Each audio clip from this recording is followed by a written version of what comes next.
Recording in progress. As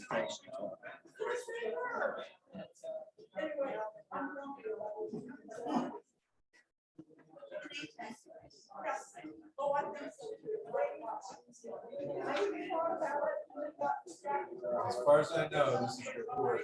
Okay. All right, welcome to the presentation on the gender spectrum by PhD candidate Rick Pollard on this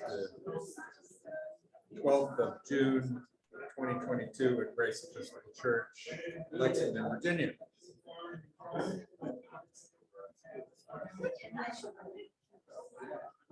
And we have someone admitted.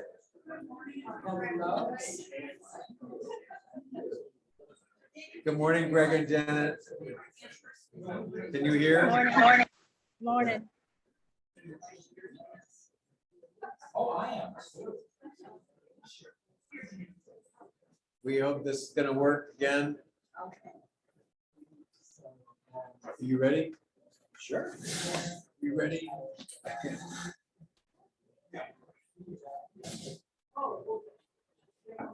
Good morning and welcome. Thank you for coming to this presentation on the gender spectrum, which is part of our series of presentations on LGBTQ welcoming. Last week we heard James Keene speak about pronouns and other terminology. Today we're hearing PhD candidate Rick Pollard speak about the gender spectrum. In the fall, we'll have a presentation on the biblical and traditional theological understandings of gender and spectrum. And we'll also have a presentation on the science of gender, which Rick will do again, and then a final presentation somewhere in that series on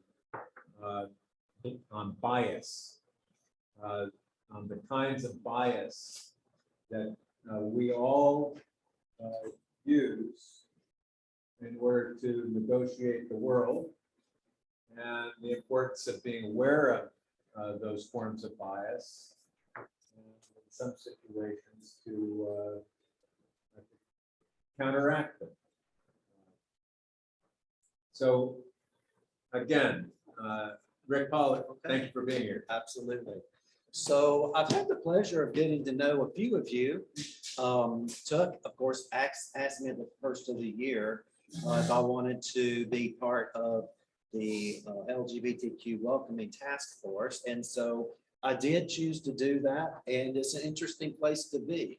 And I share that because, as I told them whenever I started, I said, I could have never imagined 5 years ago that I would stand in front of anybody, much less an audience at church, and previously at my church in Asheville, North Carolina. And it's okay for me to stand here as a gay man. That is, just something that I grew up in a taboo world from an evangelical background. And so it's just a very, it's been a long journey for me to get to that point. Interestingly enough, whenever I decided, as Tuck mentioned, PhD candidate, I decided that I was going to investigate and learn more about transgender youth, because working in the therapeutic industry, we're starting to see more, and I didn't know anything about it.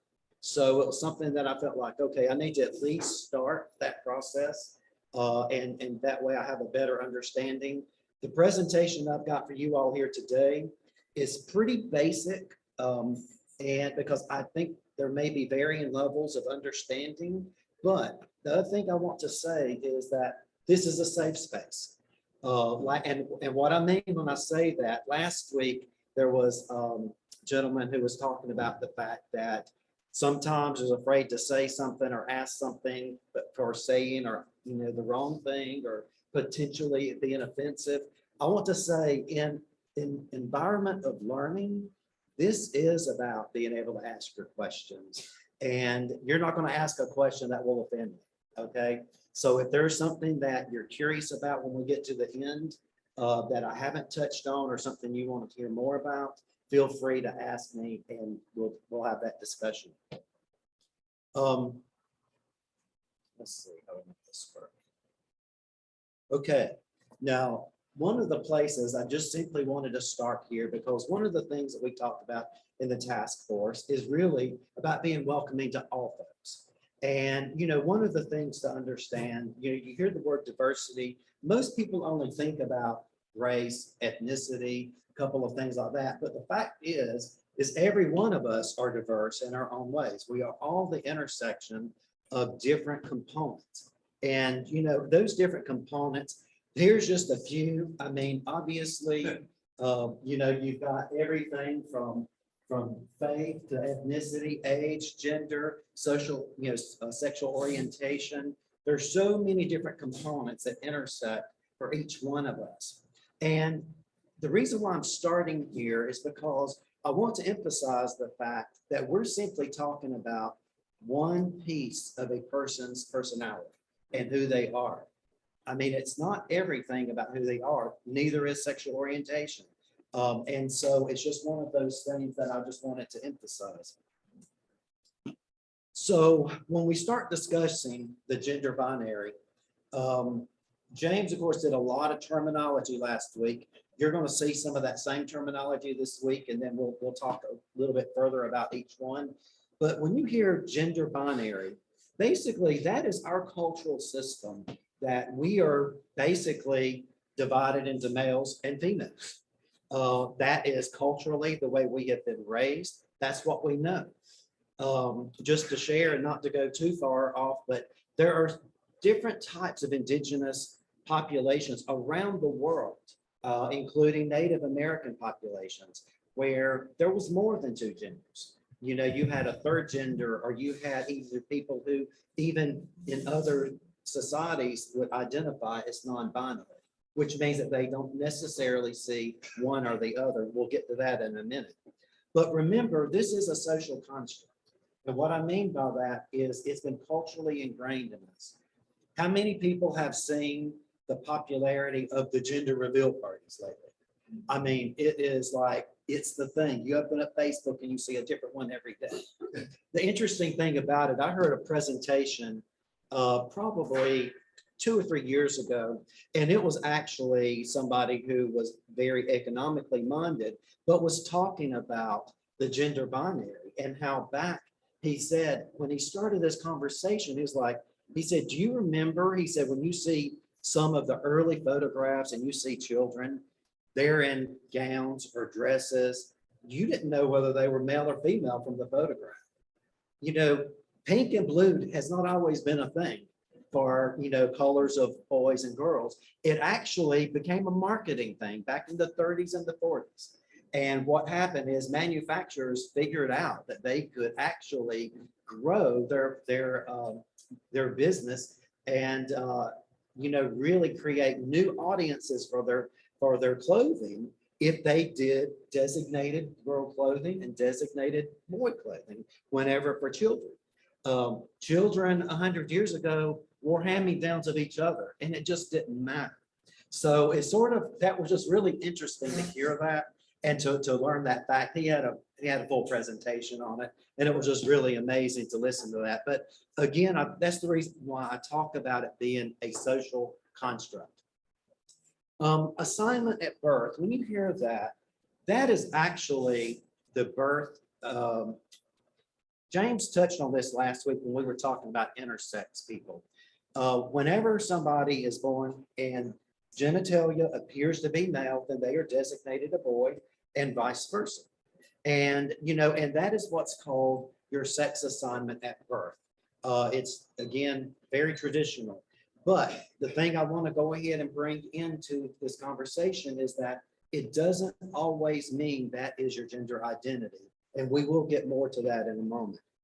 Again, intersex, we know, and again, I saw another presentation on this from an intersex person. And there are many people who are born intersex who never even know it. Sometimes it'll come up later in life and different things like that. But sometimes it can be very physical, and it can be differences in regard to the way the genitalia is formed. And so again, that is not an uncommon thing as you think. Two things, and we touched on this last week, but cisgender is whenever you identify as your assigned sex. So to give you an example of that, I was born male, I identify as male, I am a cisgender male. So if I was identifying myself in that context, I am a cisgender male. If you identify as the sex that you were born, that is cisgender. Now, whenever you look at transgender, transgender is actually whenever you've identified differently than your assigned sex. There's many reasons why. I'm going to touch a little bit on the science today, but as Tuck said, we're going to get a little bit deeper into that in the fall. So non-binary. Now, this is where it starts getting a little more complicated to understand, because as I said before, anybody who is identifying as transgender, truly in the sense of meaning that I am female, but I identify as male, or I am female or male and identify as female, you're still in the gender binary, meaning that you are identifying as one or the other. Now, when we talk about non-binary people, they do not self-categorize themselves as male or female. It is simply that they are who they are. And if we're looking at it in a sense of masculine or feminine traits, which we'll get to a scale in just a moment, it actually means that they really identify somewhere in between. And so it gets very confusing whenever you think about the fact that somebody doesn't identify as one or the other, because again, socially and culturally, we weren't brought up that way. We don't understand that. And quite frankly, even as I started studying this, it took me a minute to even start understanding it myself and being able to have a better understanding. I've got TGNB here as another acronym. I know that James gave us a lot last week, but I've got that one here just as an umbrella for a transgender non-binary. And so you'll see me use that, but that is the one that I use just to designate somebody that identifies in that manner. So based on this, I like a lot of graphics, by the way. So, again, we're very accustomed to seeing, again, you're either male or you're female. And even scientifically, we're starting to know that that is not the case. It is not that somebody is all this or all that. And really, I mean, it is more like this graphic where you've got combinations of all types. And I'm talking about from the chromosomal level all the way to, the feelings and so forth. In my work, I had the opportunity to work with Dr. Michael Gurion. He's a fascinating man, and he's done a lot of work on brains. And he actually he's written about 20 books on the male and female brain, and actually even talks about it from an educational perspective, how you end up teaching boys versus girls differently and so forth. Well, going through some of his training and getting to know him, he and I were having lunch together one day. And of course, I told him that I was working on this topic. And he said, Rick, he said, you just got to remember, he said, you have got to take the morality out of it, the religiosity out of it, the politics out of it. And just remember, you are dealing with biology.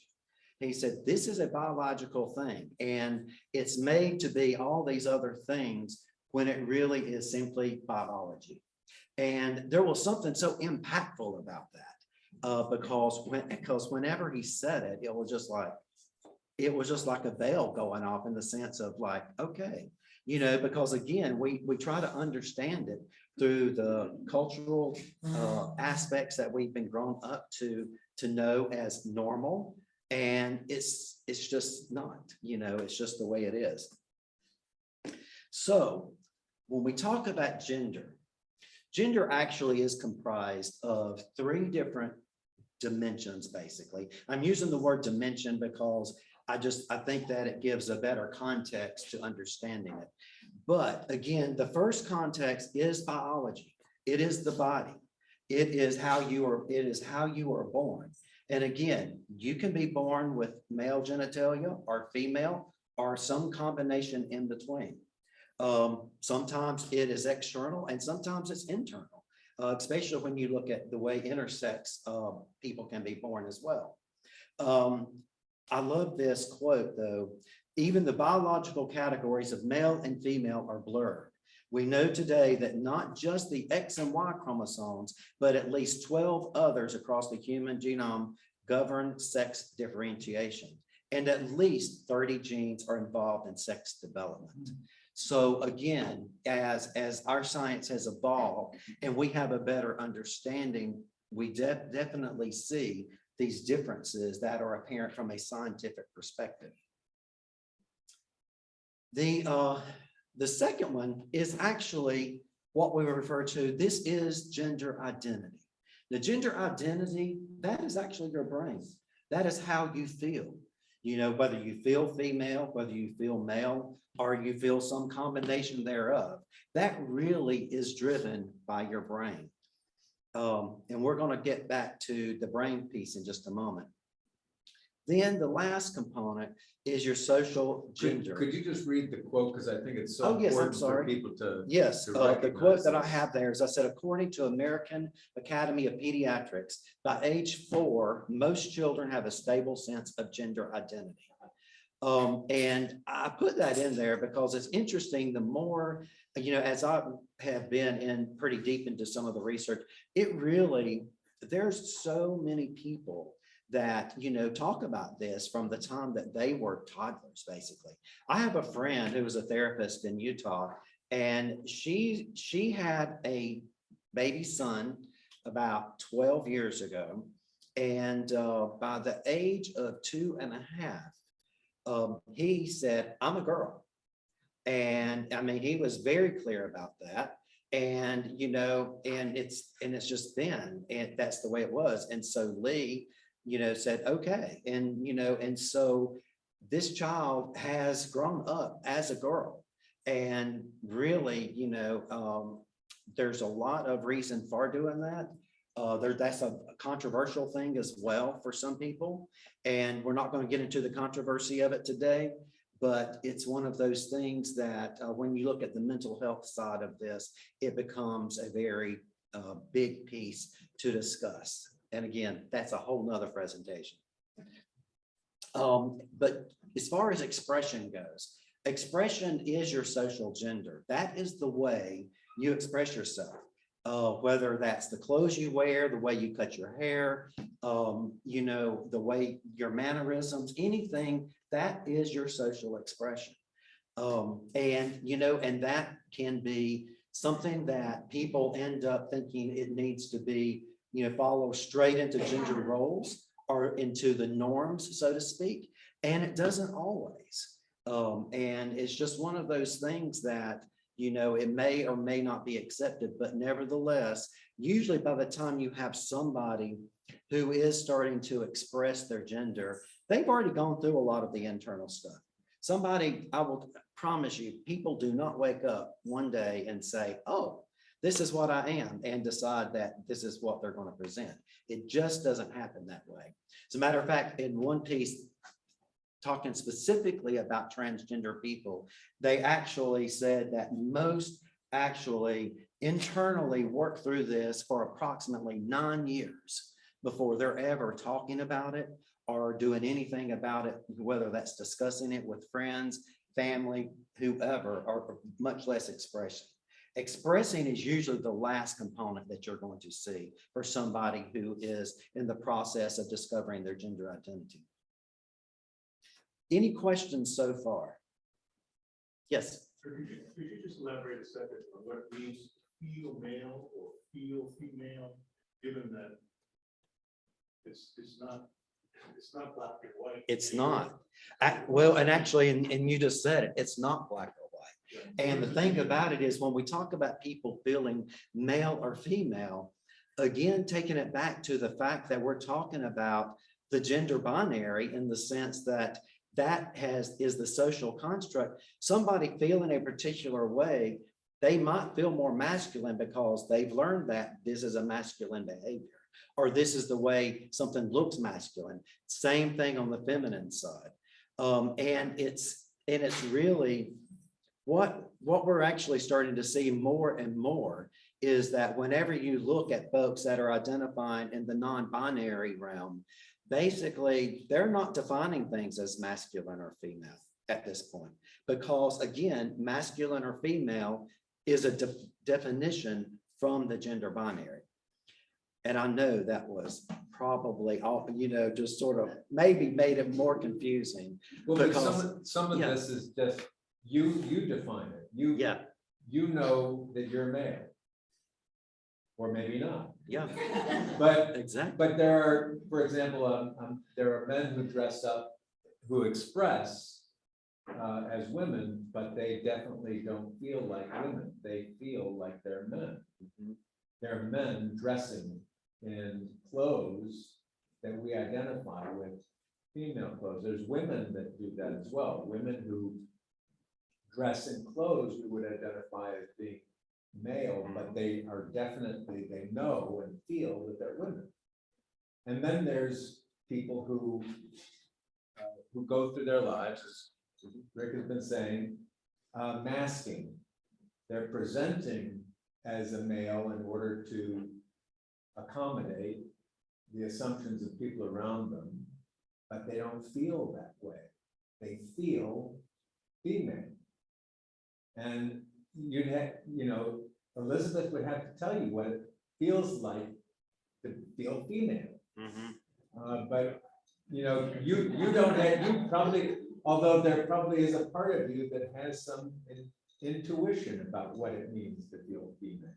Because in most males and females, there's an element of us that feels a little bit the other way. We're on a spectrum in ourselves too. That's right. Right. Everybody. So I think where I get confused is because I think of feel and know as two different categories. That can be, That's fair. Yep. and they can overlap. I would say that's very fair. And I think that, with the transgender and non-binary youth that I have known and had the privilege to get to know and to better understand, I think they go through this period where they're feeling. And it's just like that feeling is like, is this right? Is this not? As a matter of fact, one of my participants told me flat out, she said, I was confused. And, and so again, if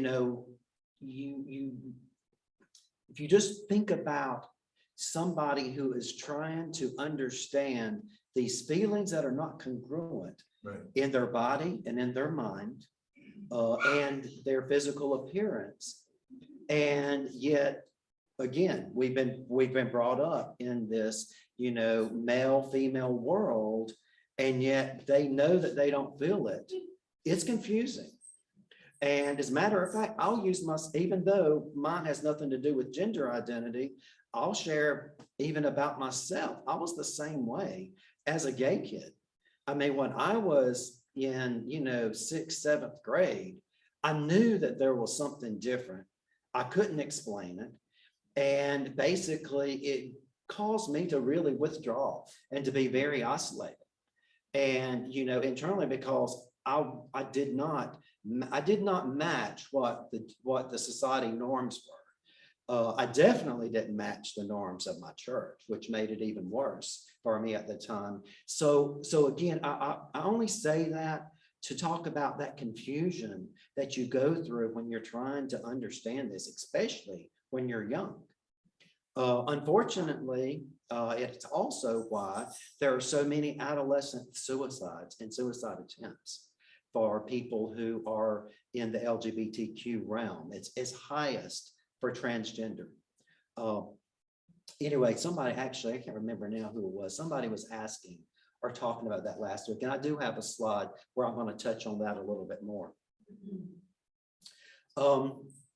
Okay, again, this is a review, but I'm adding another element.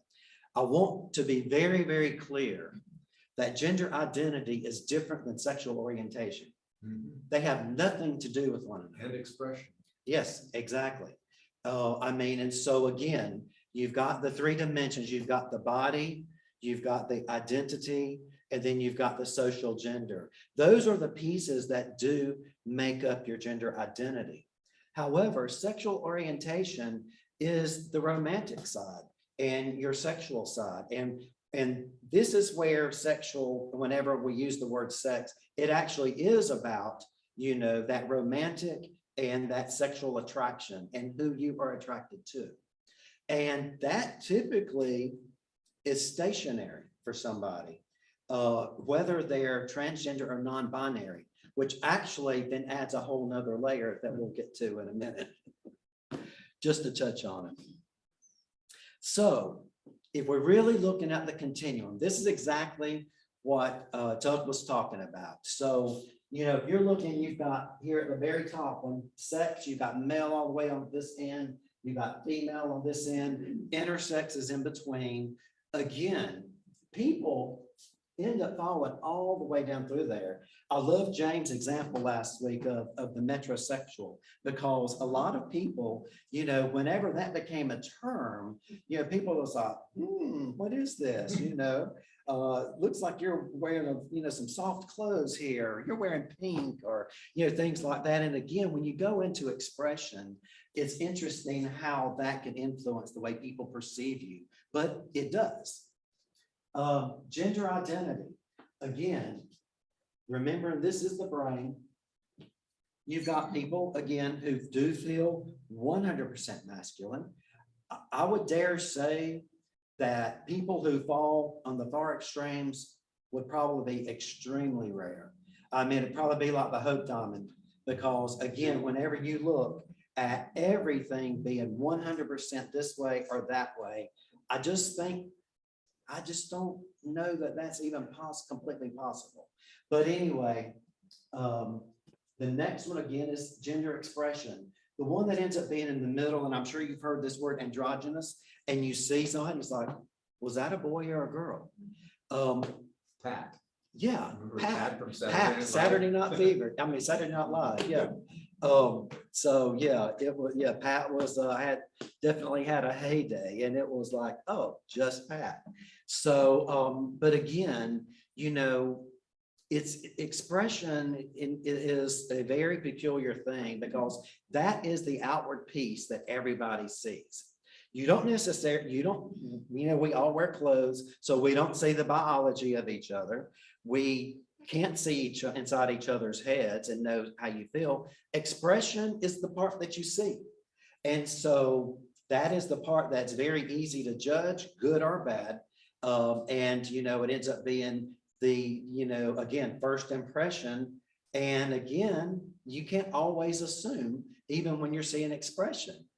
Yes, Martha. That's so interesting, because if you step back and think about it as subject and object, it's our need to define someone. Correct. Rather than just, it's that, it's our need. Right. To make that judgment. It's true. Yes, Todd. I also just want to be explicit. You can be orange on one of these lines and purple on three others. Yes.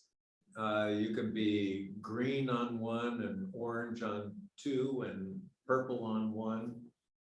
So each of these is a spectrum, but each of these spectrum are separate from each other. Absolutely. One, yeah, completely independent. And again, you know, I did go ahead and pop the sexual orientation on there again, just illustrating the fact that Tuck's saying it is separate. It is not connected to these other two. What time are we supposed to be done? You got about half an hour. Okay, perfect. Okay, so I said that I was going to touch on brain biology. Like I said, in the fall, we'll get into this a little bit more, but I wanted to go ahead and introduce this at this time, because whenever you look at brain biology, there are structural differences in the male and female brains. We know this from scans. I mean, the majority of the brain is the same, However, there are differences, and some of those differences impact how you feel about your gender. Dr. Gurion that I mentioned a moment ago, he ended up, he gave me some research, and now, as a matter of fact, this has gotten to be really, really common.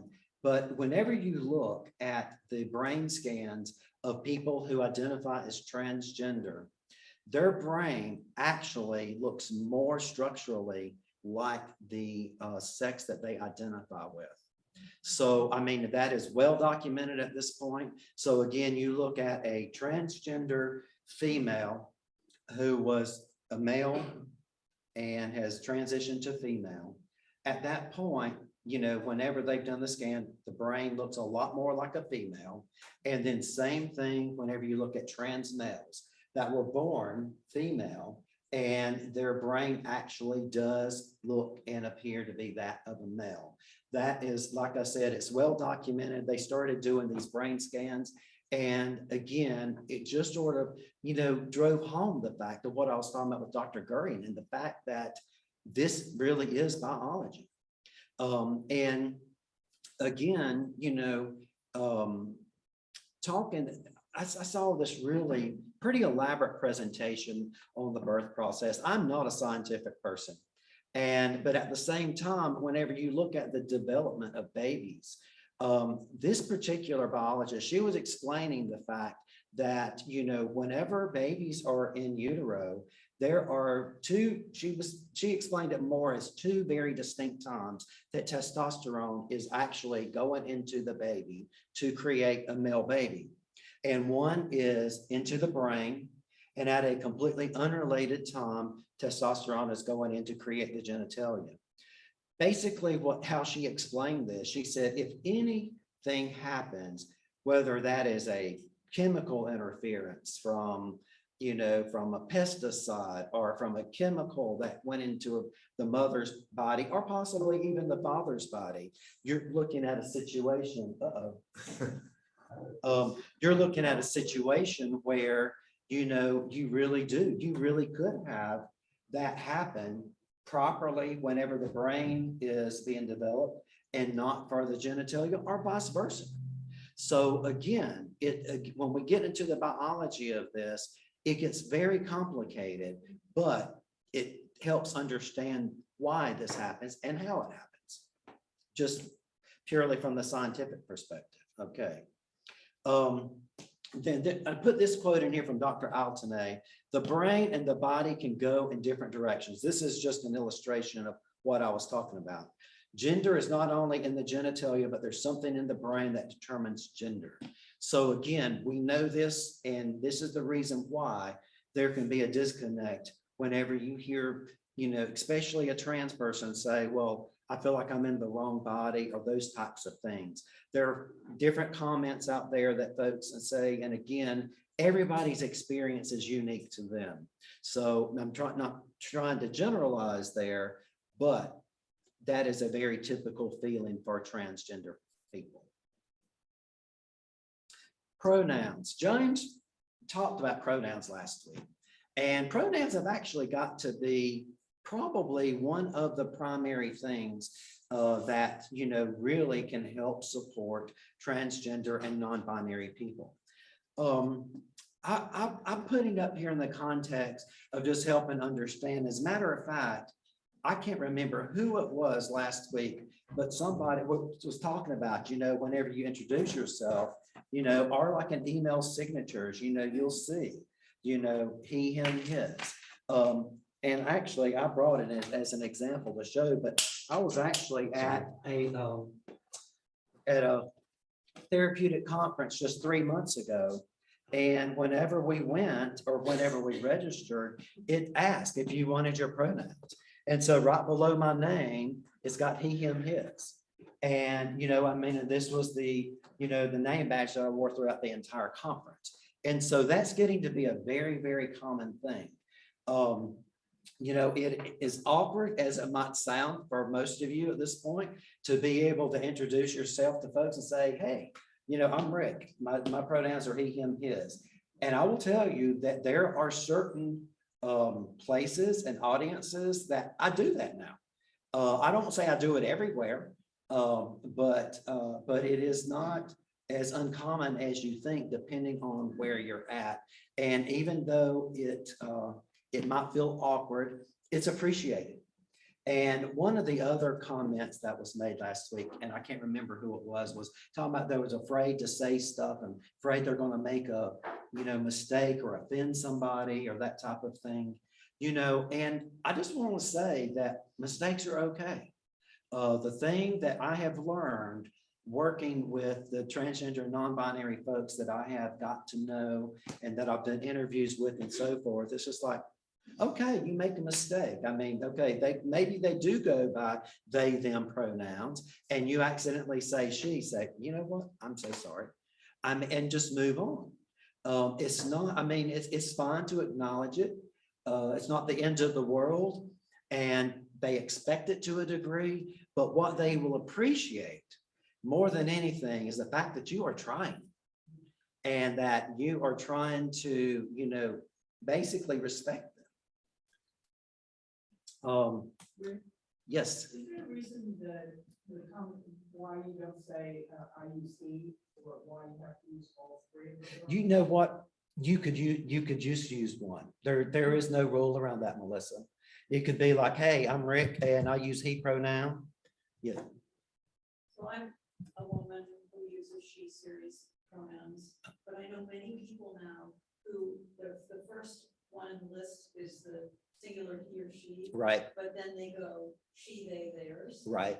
And sometimes that's a solidarity Mhm. gesture. It is. And sometimes it's a way that a non-binary person who showed all the different spectrums. Right. Maybe they're presenting in a way which is more traditionally Mhm.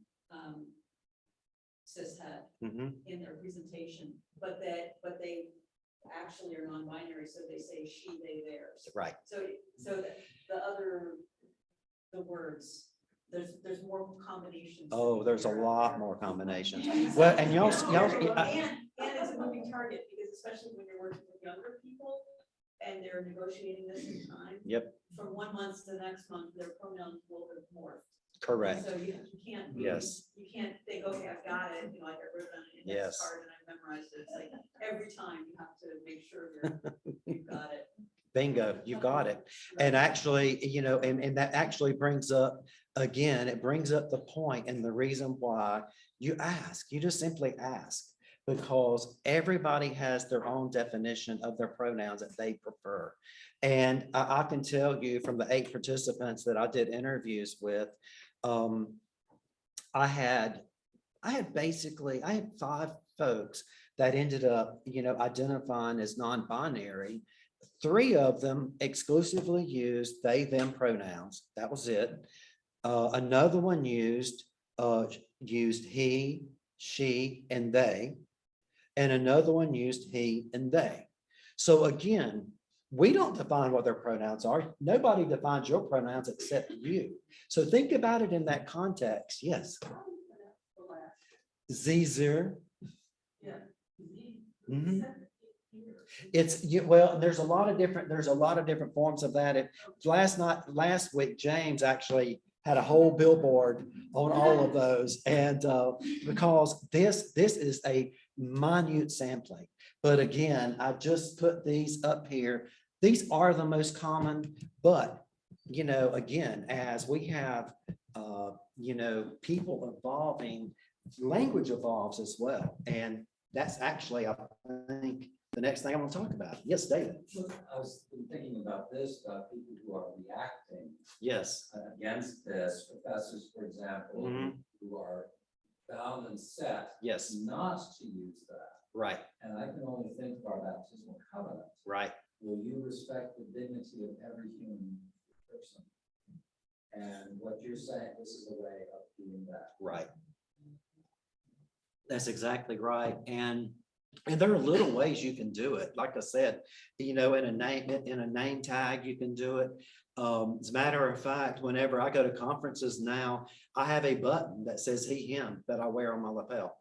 And, and so again, it does a couple of things. One, it makes it very clear, but the other part of that, especially I'm not going to get into the discrimination and microaggressions of this. That's not this conversation.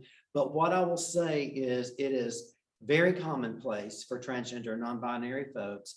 And so whenever they see something like that, or you introduce yourself and you give your pronoun as she, I mean, it's showing a sense of respect. And actually, I think you used the word solidarity.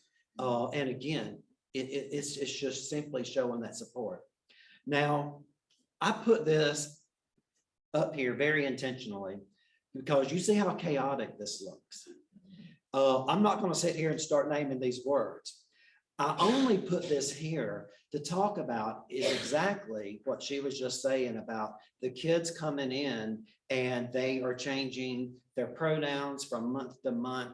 The words that are used to describe month to month, it ends up being a very personal thing for whatever your words are to describe. I will tell you again, these 8 participants that I interviewed with, each one of them, I would ask them, I said, what words do you describe? A couple of them did say transgender was one of like 3 terms. But again, more of an umbrella term, just as James was talking about last week. And then they had other words that they would use to describe themselves. And so again, it is very individual. It is not prescribed by anybody else other than that person. And so you end up with all of this plethora of words. And y'all, even though I have been in this, the words that come up, I mean, I'm just like, oh, okay, that's a new one for me. I mean, it just is the way it is. And I imagine that we'll continue to see that grow. There are a couple though that I am going to touch on. One is transgender or transsexual. Now, I remember back in the 70s, who was it? The tennis star, Renee Richard, who became, who went through a transition. And I remember that, I think that's probably the first time I heard the word transsexual. And, and that was a word. Transgender is really is, as James was saying, it is an umbrella term. A lot of people will use the word transgender regardless of what their other words or gender identity looks or feels like, in the sense of designating that they don't necessarily feel the same as their biological sex. So again, it's very individual. And so just understand, I'm talking in generalities right here. But whenever you use the word transsexual, in many ways, that word is outdated now. You will still hear, sometimes you'll hear medical folks use it. It really does, for a lot of folks, it designates somebody who has gone through a full medical transition. So I was born male and I have transitioned to female. I have had female surgeries. I'm on female hormones and everything about me is female. Usually you'll hear transsexual used in that context. Any questions or comments about that? Queer. So that was a word also that James touched on last week. This has gotten to be a very common word with gender identity, in the sense that people will use the word genderqueer, meaning that they don't identify as one or the other. Genderqueer has got to be very common with younger folks. Again, back in the 70s and 80s, the word queer was a word you did not want to hear. I remember being tortured in middle school by kids calling me queer. And, it was one of those things that, whenever you think about, how it has been reclaimed by some, it is still not necessarily a term that's embraced by, all people. But again, many young, especially young people, are using that word to describe themselves. So here I just put up a few little facts here that I wanted to be able to explore. And James actually said this one last week, and we must have looked at the same thing because I've had this one, because I love this analogy. There's as many intersex people as there are redheads in the world. I mean, again, you know, we talk, I mean, red hair though is something you see, right? Intersex is not something that you see, so you don't realize it. And it's not something that most people talk about, which is fine. It's a very personal thing for folks. All transgender people do not suffer from gender dysphoria. Now, I know that might be a new term for most of you, but back in 2013, the DSM came out with the new version 5. And basically that is the diagnostic manual that therapists use whenever they're doing any type of diagnosis on folks. Prior to 2013, being transgender was, you know, considered an illness, just as being gay was back in the 70s or 80s before it was taken out. The thing that still remains there is gender dysphoria. And what gender dysphoria is, and I bring this up because sometimes you'll hear this and see this in the news, but folks that do suffer from gender dysphoria typically are in a situation where, again, those are the ones that you hear it say, you know what, I struggle because I feel like a male, yet I've got a body of a female. How, you know, and so it creates this situation called gender dysphoria. It is common, but it is not an exclusive thing. As a matter of fact, I worked with a student back 5 years ago who had 0 gender dysphoria. You know, this kid was very solid and very grounded. And then once, you know, they got to be older, I'm saying kid, this person's in their 20s now. But anyway, has been able to make the transition that they wanted to make. And, you know, and that is, you know, one of the things that spills into the very next one. All transgender people do not seek medical transition. So whenever we talk about gender and social expression, again, we're talking mostly about, you know, the way you dress, the way you cut your hair, things like that. A lot of transgender and non-binary people will choose to do hormones. They might choose to do different types of, you know, surgeries that then, you know, make them feel more in line with the gender that they identify with, or not. All people do not do that. And just because somebody does not medically transition does not mean that they're not transgender. So that can get, again, whenever you think about it in that context, some people don't have the money. Some people just simply choose not to do it because they don't want to put their body through that, because that doesn't matter to them. So again, those reasons are, you know, are very personal, whether they do or whether they don't. But one of the things I will say, it is always inappropriate for any type of conversation to happen around whether somebody has done any kind of medical transition or not. That is, you know, that is, again, a very personal thing. And yet, for a lot of people who end up hearing or knowing about transgender people, be like, oh, I wonder if they've had surgery. I want, you know, and your brain can wander around things like that. Not okay. So again, you know, that is not something that you're ever going to discuss. Now, if they decide to share it with you, that's perfectly fine. And, you know, and then, you know, you would treat it just as you would any other conversation that you're having with somebody that, you know, because it may come up if you're a personal friend. This next one I put up is all LGBTQ plus people are not supportive of one another. I mean, you know, it's interesting because, you know, you think about LGBTQ, I'd use LGBTQ plus just because, again, y'all saw James last week with all of the letters. And, you know, and depending on who your audience is, who you're working with, you're going to see a lot of different letters. I just throw the plus up there at this point and I call it a day. You know, so, you know, because the thing about it is, it's interesting because whenever you look at this acronym, a lot of it does denote sexuality in the sense of your orientation. And then you've got a T thrown up in there. Then you've got the I thrown up in there. And so you look at intersex and transgender, I don't know if there's a letter in there for non-binary yet. I'm sure there is somewhere.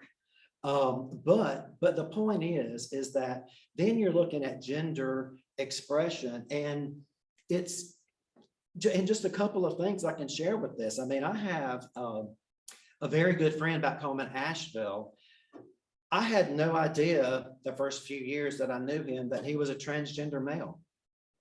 He's my age, well, actually a couple of years younger than me. He's in his mid-50s, and he transitioned back in the mid-80s. And to see him now, you walked in here, he looks like a bald-headed middle-aged man that you would not even give a second thought to. However, he was born a female, played college sports, and, you know, I identified at that time as a lesbian. Finally realized what was going on for himself and did transition in 1986. Subsequently, about 10 years later, he married, and, you know, and has a beautiful wife. And again, you see them and you wouldn't know or think anything other than they're this hetero straight couple. And, you know, and I bring that up because Mark was talking to me and he told me he recently went back to get a master's in nursing education. And when he was in his program, there were a couple of times that he brought up the fact that he was trans in the sense of their medical conversations and so forth, and was with the younger LGBT crowd. And he told me, he said, Rick, he said, the worst discrimination I got was from the young LGBTQ crowd, because they don't see me as anything other than a cisgender white male who is in their space. And, you know, and it's sort of comical to think about in that context. But, you know, it's one of those things that, you know, for him, he described it as once he had passing privilege, and passing privilege, that's a whole nother topic. But, you know, once he had passing privilege, which means he looks like a male and presents as a male, and most people would never know any different unless he shared. But because of that, it's this double-edged sword. And, you know, and for some trans people, you know, getting to that point of passing privilege is that becomes a goal for a lot of folks. You know, just because a lot of them want to have that. Again, not necessarily all. Again, I'm trying to talk in generalities, but it's very hard to do that whenever there's so many different individual perspectives of this. I will tell you, I actually went to this was at a church in Asheville about 4 years ago, and it was a panel of transgender and non-binary people. There were 5 or 6 of them, and it was a Q&A with those folks.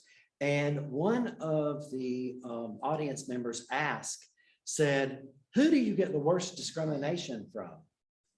And this was actually to one of the non-binary folks. And they very bluntly looked and said, from gay men. So gay men are the worst discrimination that we get. And said, because they're just like, oh, well, you just need to decide what you are. And what are you? Are you male or are you female?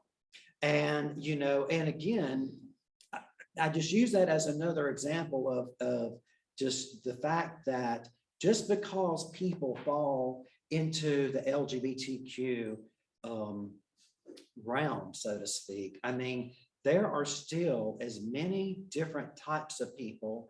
People have different value systems. People have, you know, again, when we go back to that very first slide of diversity and all the intersections of our diversity, I mean, I'll just say, even for myself, I stayed away from gay pride things and stuff like that for so long, because I was just like, I did not want people to think that I was like that wild person that you saw on the news. And because that's what you would see. You wouldn't see the 95% of the people that look just like common, regular, everyday people like me, but you saw all the other things. Yes, yes. So, I mean, so it's just really, it's a really weird thing how that ends up playing into that for so many people who identify in the LGBTQ realm. Like motorcycle riders. Yes. They all think they're gang members. Yes, and you know what? I did that for a while too. Actually, Keith made me sell a motorcycle 2 years ago, so don't have it any longer. Anyway, again, I just want to emphasize that sexual identity and gender identity terms are used to self-describe. Different people that you get to know are going to describe themselves in different ways and use different words. It may be a word you're familiar with that we've talked about, and it may not be a word you've ever heard of before. So again, just know that it is self-described. And just as a little bit, homosexuality exists throughout nature and has been documented in 450 species. So it's just really, whenever you look again at the fact that we're talking about biology and just driving it home that way. Just a couple of famous or more high profile folks. I don't know if all of you do know all of these folks or not. Obviously, Caitlyn Jenner. I remember as a kid watching those Olympics and, you know, and seeing Bruce Jenner at the time win all these awards. You could have never imagined back then that we would have Caitlyn Jenner now. But again, I think illustrates the fact that so many people who end up having all of this that they're holding within their emotions in their head. It's not some, you know, it's even as I used to say as a gay kid, it's like, that's not something I would choose. I remember crying to my mom and dad and saying, I just want to be normal. And, you know, whatever normal is, but, you know, as a kid, that's your, again, your context. And I'm sure it's no different for a lot of the transgender folks as well. However, you get to a point that you can't deny it anymore and you have to do what you got to do. Obviously, Caitlyn did go through and you know, do her transition. Chaz Bono, again, I remember seeing Sonny and Cher when I was little and all the little frilly dresses that, you know, Chastity wore at the time. And of course, you know, then, you know, became Chaz and is actually doing a lot of advocacy work now. Laverne Cox, you know, is probably one of the first more well-known actresses to, you know, sort of hit the stage or hit the screen that people are starting to know. But again, you know, it's a long, hard road for anybody. I'm highlighting famous people. They have money, they have access, they have privilege. But for people who don't have that, it's a tough road. It's even tougher, I should say. So last week we talked about, there was a mention of suicide rates. I wanted to put this in perspective for all of you. 1.6% of the population have attempted suicide. Whenever you look at all, it has nothing to do with, you know, heterosexual, gay, whatever. That's across the board. Whenever you look specifically at the transgender and gender nonconforming population, it's over 40%. And some numbers, depending on the numbers that you're looking at, actually go up to 46 and 47%. It is much higher for trans males than it is for trans females, which is, you know, I don't, you know, there's a lot of, you know, theories around that.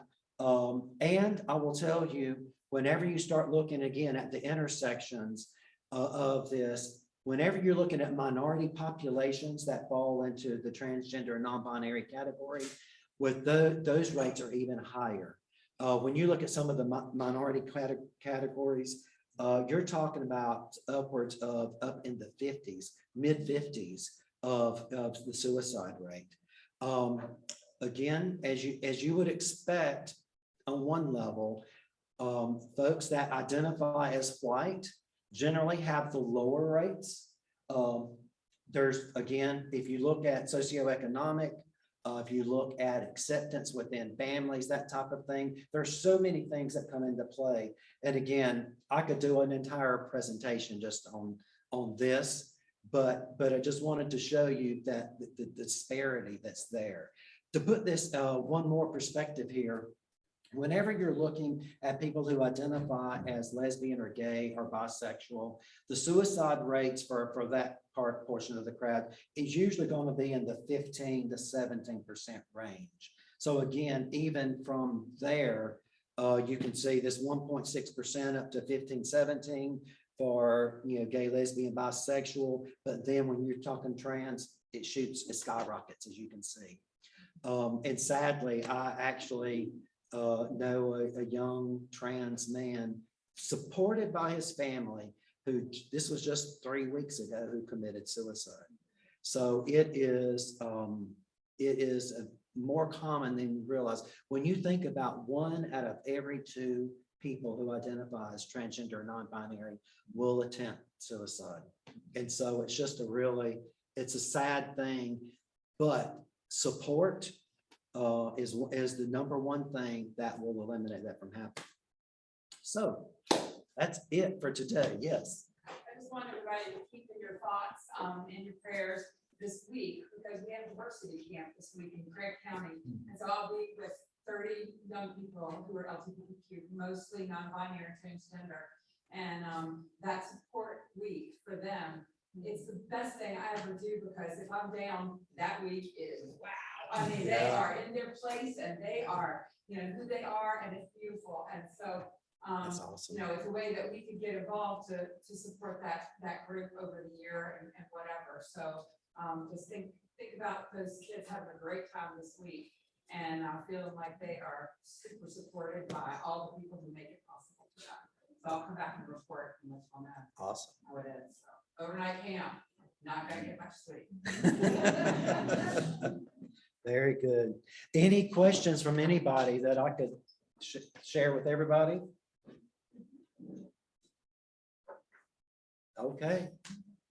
Rick, thank you.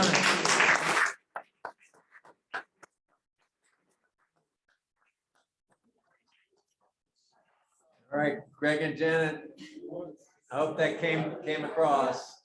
It came across real well. Thank you so much. All right, bye-bye. Now I'll get me a little biscuit.